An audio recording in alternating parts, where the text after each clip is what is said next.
Anybody that says that APs will not get this AOC will die. What's up, my people? How na dey waiting they happen waiting they sup. So guys, I just watched this new documentary about ONYEMA AP CEO, and I have a couple of questions to ask because I'm always confused, so I need answers, right? So few minutes after watching the video, I thought to myself, how can a normal person achieve this? Look, you've got to be really, really crazy, and a certain level of courage and fearlessness in you to do what ONYEMA did. Went into something he had no prior knowledge of, no training, no idea of. He just went into it. All he had then was hope. Before I came to APs, I knew nothing about aviation. When I met Alan, he had no clue about aviation. I didn't even know what cycle meant. Cycle means landing. And look at APs today. But I have my questions. Another thing that caught my attention was the flight phobia. So this guy has a fear of flying. Not just him, his wife. So why did he even think about going into such business when you have no knowledge? You have flight phobia. What will make you? It takes a crazy man to decide to go for something like that. And it's not just any business. We're talking about aviation. All I had was my passion. The passion was so strong. When we started, I had the mind that, okay, the first lesson you have to go through primary school and then get to secondary school. He said, no. I want to go straight to secondary school. I said, in aviation, if you do that, it is, it's more or less like a disaster. He said, what is it? And I told him, I said, if you're going to start, we will start with a charter company. That means we'll get this size of aircraft, small aircraft that can take like 10, 12 people, and then you run the charter business for 1 year.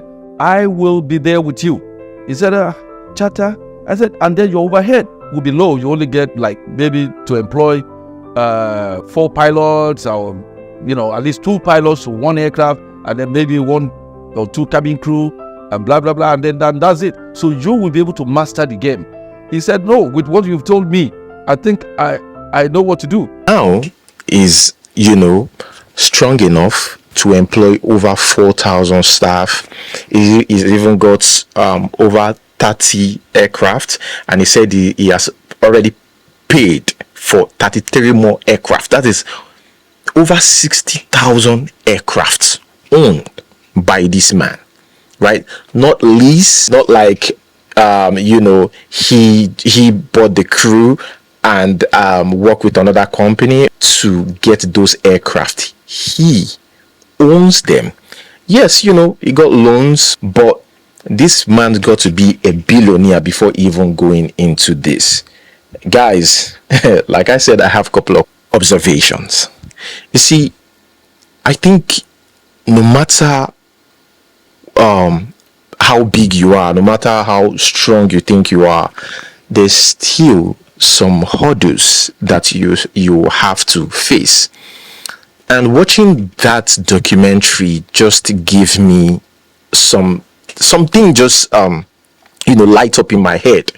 Like, so these people, no matter how powerful you think they are, or how rich you think they are, or wealthy you think they are, they still have difficulties in certain areas. And obviously it's not about money. It's just that there are others that are bigger than them. We're talking about the cabals stronger than them. And he had to go because they delayed the flight about 30 minutes. Standing in one place for 30 minutes.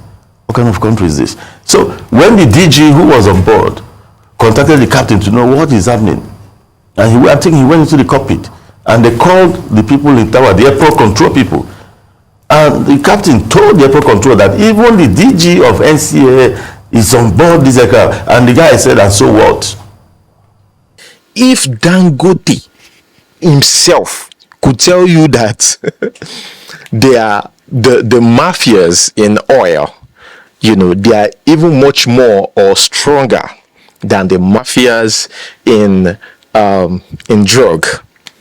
You know that there's got to be a bigger force, even bigger than Dangote, as powerful as you think Dangote is. The mafia in oil, they are stronger than mafia in drugs.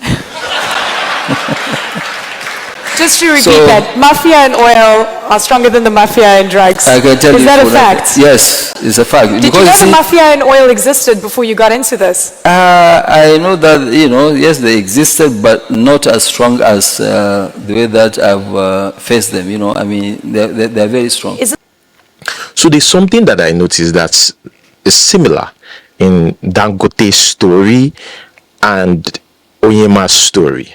So ONYEMA was talking about dirty international aeropolitics. He said it's very dirty. Whether you like it or not, there's what we call international aeropolitics, which is very dirty. Compared to what Dangote said. Watch this.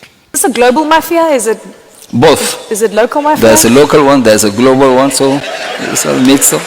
It's all mixed up. It's a mix, and then did they try and sabotage you? They tried all sorts. Another thing is, big men also cry when going through all this. ONYEMA said it broke down when this politics became really serious and they refused to give them AOC. That is a license that will enable them operate or start operating in Nigeria. The NCAA refused to do that. So at that time in 2014, our maintenance technical stores were brimming with parts to the tune of over 12 billion naira. Yet, I was not given AOC, Air Operator's Certificate. That's the license you need to start operating. So one night, myself and my wife, we woke up and we said, well, what are we going to do? So let's shut down. I started crying. I wept that night. Now, we are moving to somewhere, tribalism. You see, another thing I observe after watching a couple of those videos, on the high level in Nigeria, there is no tribalism like the wealthy stage. I feel like the average Nigerian and the average Nigerians and the poor Nigerians are probably the ones who actually suffer or go through this whole tribalism thing. I also observe that there are some people who are just there to create a division, this whole divide and rule thing, and that's what the politician brought in, because if that doesn't exist, there will be love among the tribes. So it's just a particular set of people who would come together and just bring up something or instill fear in the people. Try to instigate something and tell them that no, that man, because he's from another tribe, is your problem. Because after listening to ONYEMA and I also watched a couple of clips from Dangote's video, I realized that these people had no problem with other tribes. They even worked together. Do you know that ONYEMA's COO or his manager back then is a Yoruba? The COO is a Yoruba. The NCAA man that helped him, it was the acting DG that helped him, is a Yoruba. The person that he contracted to teach him this whole flight game, is a Yoruba, and he employed a lot of them. So I'm just here thinking, you know what, if you don't really check out these guys, check out their team, you would think. That is why it is good to, just do your research, get to know more about these people, because from the outside, what people see, or a set of people, could be Yoruba, could be Hausa, could be, is this man is just all about the Igbos. He's got he doesn't care about other tribes. Look at the people, they even dress in Igbo attire. There is no way this man won't be a tribalist. But come to think of it, this was a man who actually worked with other tribes to grow a peace, and still working with other tribes to grow a peace. And see, call me ignorant, but I did not know a couple of things until after watching that documentary. My manager then was Bumi.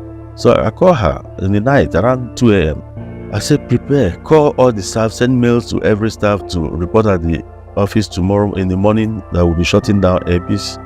They're not giving us AOC, therefore we have to close it down and go elsewhere. Hi, the girl started crying. He said, sir, please don't do that. I said, what else do you want us to do? In the morning, by the time we got to the office, NCA directors were in my office, led by the acting Director General of NCA, Engineer Benjamin Adeleka. When I became the acting Director General of the Nigerian Civil Aviation Authority, popularly known as NCAA, one night I received a call from one of my colleagues, Mrs. Julie. I call her Pastor, and she just told me that night that there is an issue, that the airline, which has not started, is about to shut down, and that the chairman, Dr. L.M. ONYEMA, was trying to sack everybody at that night so that they can move the operation out of the country. I was aware that they had 7 aircraft ready to come in. So that very night, make a phone call to all my directors, and I said, 8 o'clock, we meet in the airline office. I don't think anybody believes that. Anyway, like a joke, 8 o'clock, we showed up at the office, not me, somebody there to my office. When I came in that morning, staff were all over the place. I went upstairs with swollen eyes after nights of crying. We sat down and he started swearing. Anybody that says that APs will not get this AOC will die. That was the DG himself. Started querying his people. So what of this? What is wrong with this? How can you fault this? I looked into what happened. I wasn't really happy about what I saw, and I got really emotional about it, and I now give everybody a matching on that this AOC is going to happen. That was how they got their AOC in short.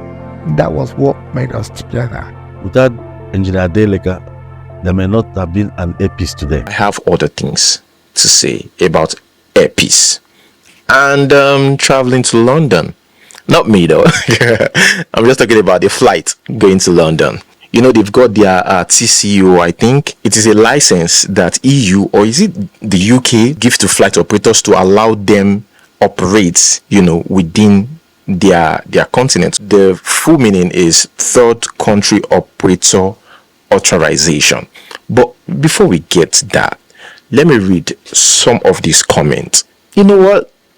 It is actually some people that are pushing this whole tribalism thing. This man in particular, you know, is not. And he's made it clear, but you know, when people make it clear like that, you just be like, oh, he's just trying to defend himself. But I believe in your acts, the things that you do. I saw Yoruba. A lot of people thought they were just Igbos. No, I had the manifest even before I went in there. We're all Nigerians from all places. You'll be shocked at the balance. So when I saw all of them holding hands, I saw an Igbo boy carrying an Hausa child, a northern child, who needed help there. I saw an Igbo boy carrying him, and when I got into the aircraft, they said that boy had been helping the woman and the father that tend to the boy. That was Igbo. That was a northerner. I saw Yorubas. They were all clinging to each other. Let us read this. As a Yoruba guy, I can boldly say kudos to ONYEMA and Innocent for their immense contribution to the growth of Nigeria. I'm planning to buy Innocent to use for my period of stay in Nigeria. Next time I come home, I normally ship car home to use, but this is stopping this year. Another person, with all these struggles to showcase Nigeria brand to the world, with all the free rescue missions across the globe to bring home stranded Nigerians, and with the crashing of London route ticket from 15 million naira to a mere 4 million naira, some wicked Nigerians are angry with Alain ONYEMA for using Isiagu attire for his airpiece crew. What a country. So now, flights to London. They got the TCO.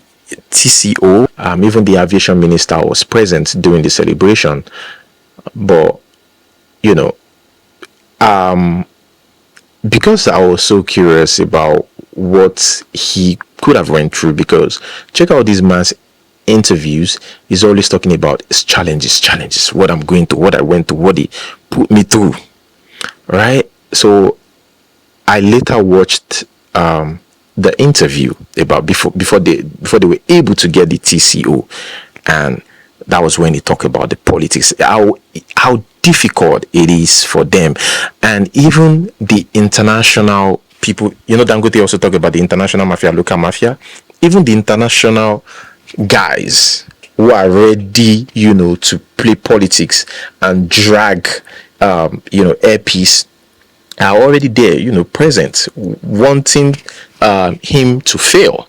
And because he didn't, then they started doing something. Let me read what he said, his reaction to that, so that you understand what I'm trying to say.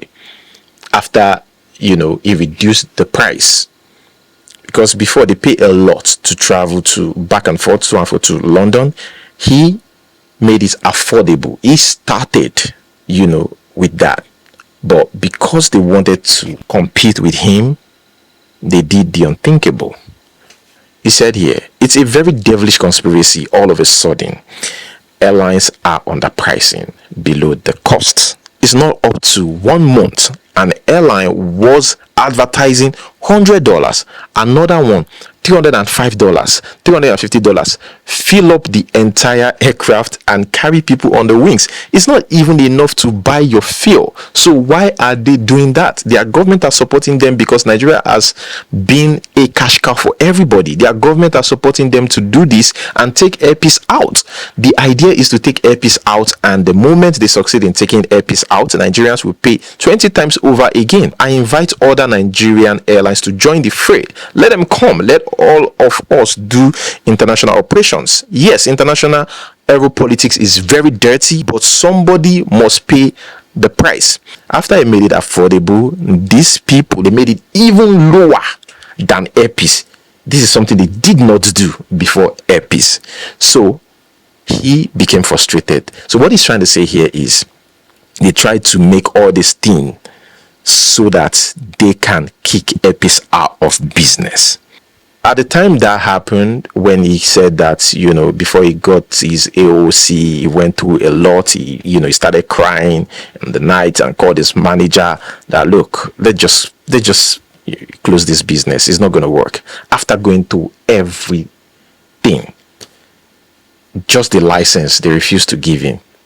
You know what I think? I feel like Nigeria will frustrate you, but if you're very stubborn, that's only when you'll be able to win. We went to London, went to France, bought my first jet. It happens to be a Donia 328 jet.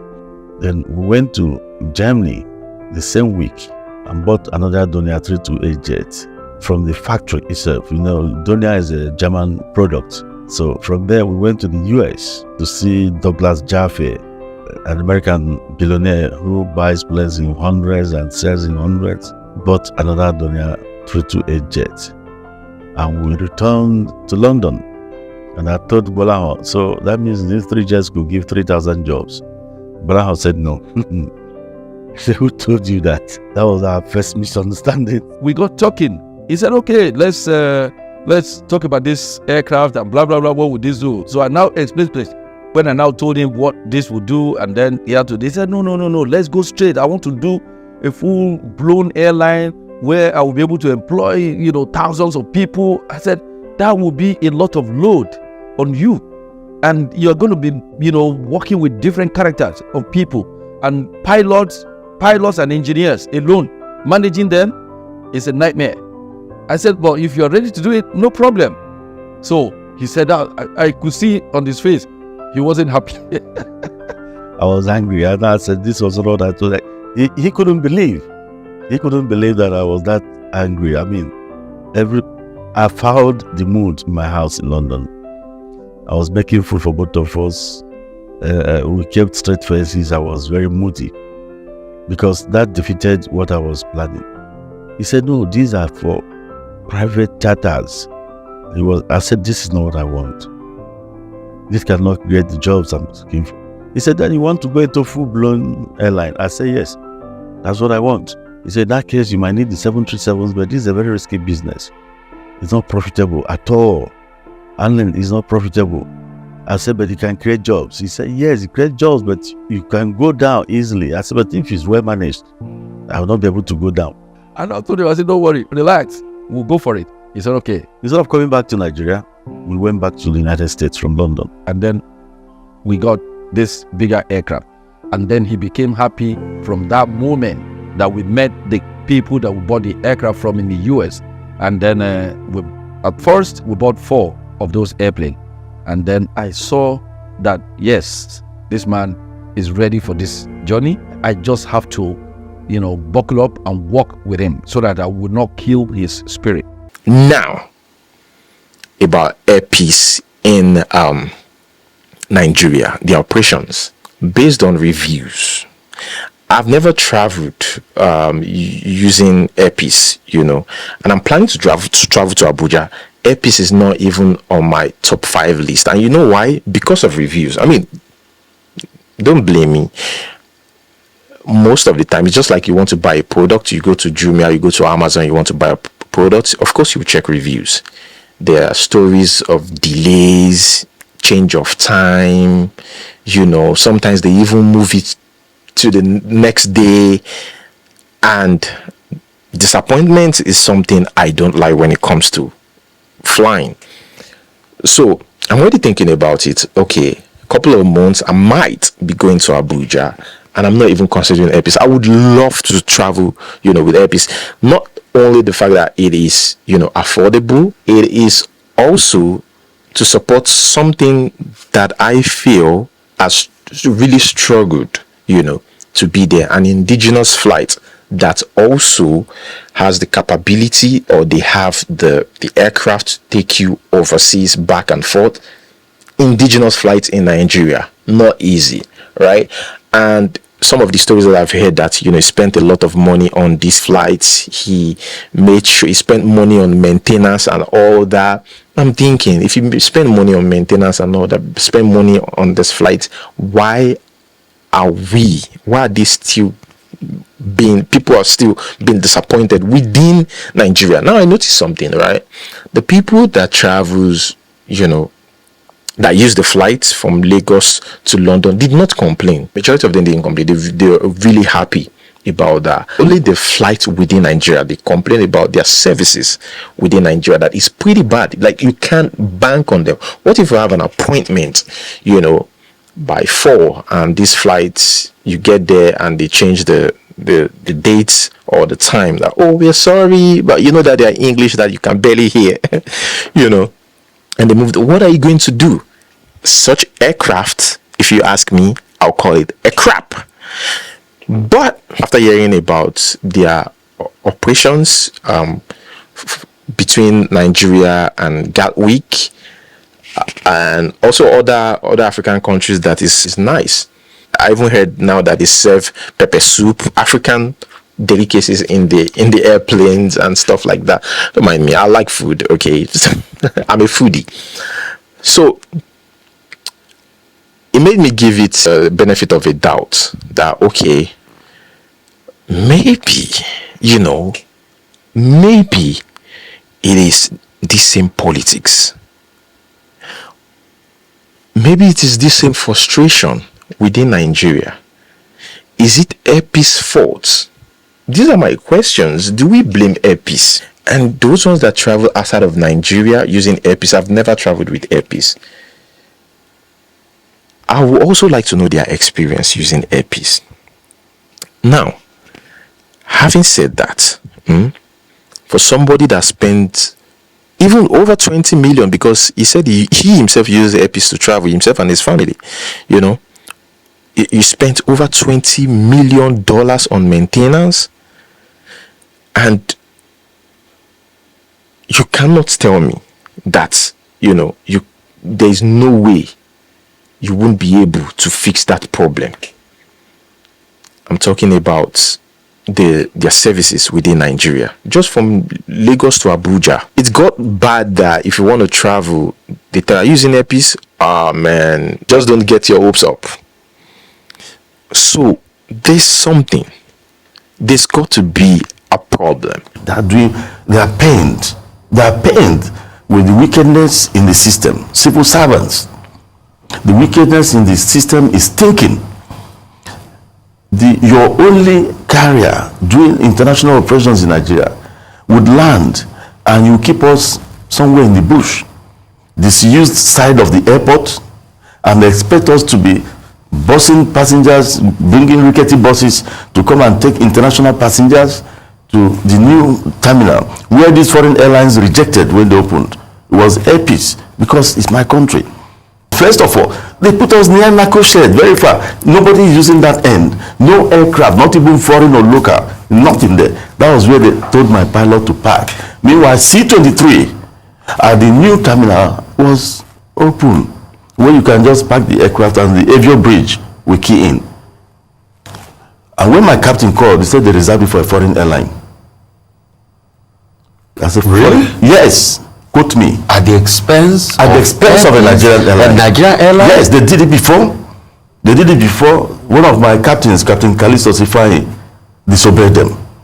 And they wanted to punish him. I came out. Imagine the time we take to offload before I start going into the carousel that are not even working very perfectly okay. It would have been taking about 9 hours. Nigerians would have hated airpiece because they would know. And that was the game. So you are contending not with external conspiracies. There are internal conspiracies within Nigeria. Some Nigerians they are praying that we fail. But the good thing is that nobody is God. And the good thing is that 90% of our countrymen and women are very happy.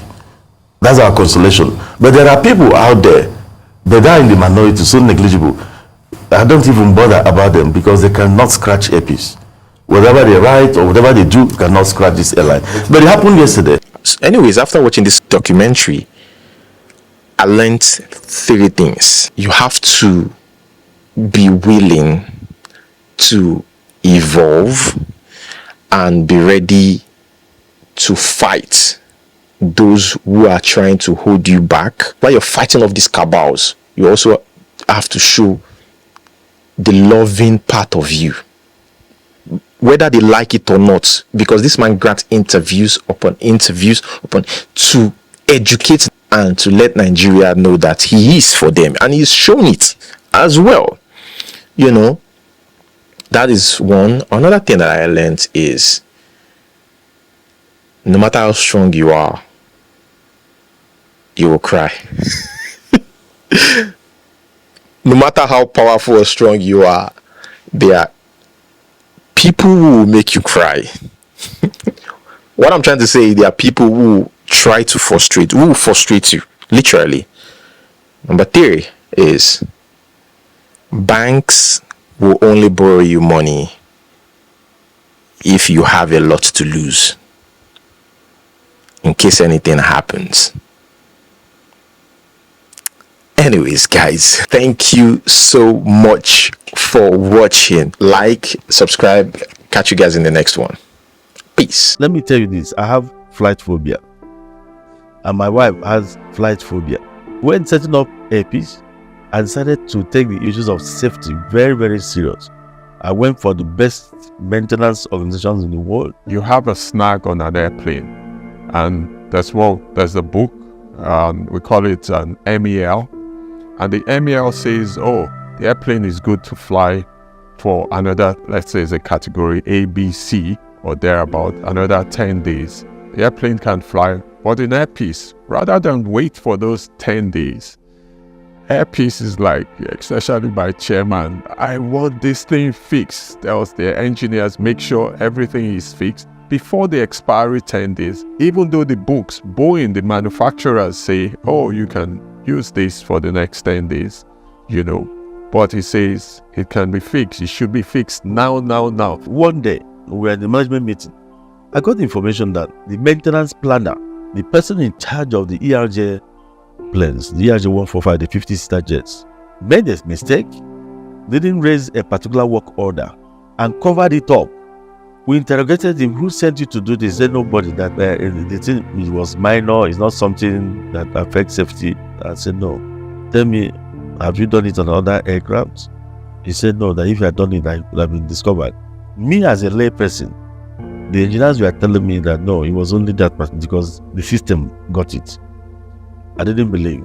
Some of these aircraft, some were in Banjul, some flew to Sierra Leone, some all over Nigeria and Africa. I grounded them immediately.